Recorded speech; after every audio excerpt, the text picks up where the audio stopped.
For me, the digital humanities really sits at the intersection of human experience and technology, and the pervasiveness of technology and everything that we do, it really inevitably sits at the core of human experience.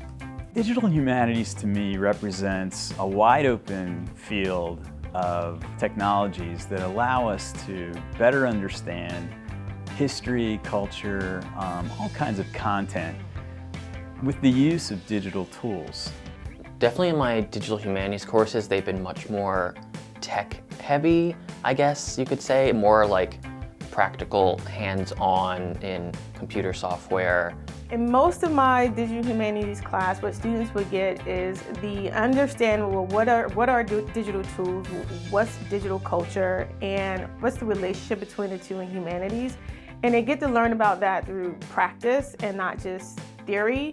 I found out that a lot of the DHM courses actually matched up with my history courses. So I was like, let's just take on another minor and just kind of get it all done at the same time. So over the course of, I believe it was either 2 or 3 semesters, I was in this digital humanities and history mixed course, digital storytelling, that took a project from the very, very beginning of finding oral history interviews to the point of having a digital website and digital archive ready for presentation that I was actually able to show off at conferences and network using that project.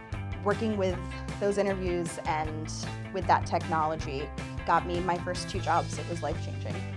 I really like the idea that students are building something that they are seeing in the world around them. We're so used to going on our computers, our phones these days, and we see sites and projects all the time that others have made. And so when students come in and actually build something like that that then goes out to the world, I think that's really exciting to watch them do.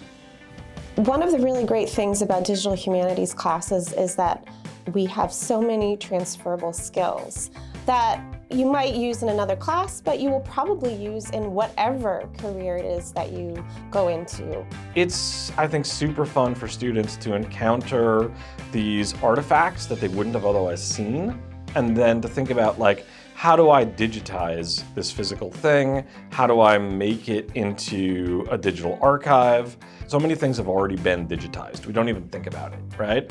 But there's a whole process to doing that. And once you see that process, I think it really helps you understand, you know, Google Books or the library database, any number of other digital archives we just encounter.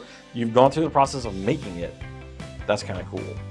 In my digital storytelling classes, students are able to get practical applications for how they can use these tools in both their personal and professional lives. The exciting moment for them is that they are both producers and consumers of digital content. And in that intersection is a really rich and vibrant learning experience.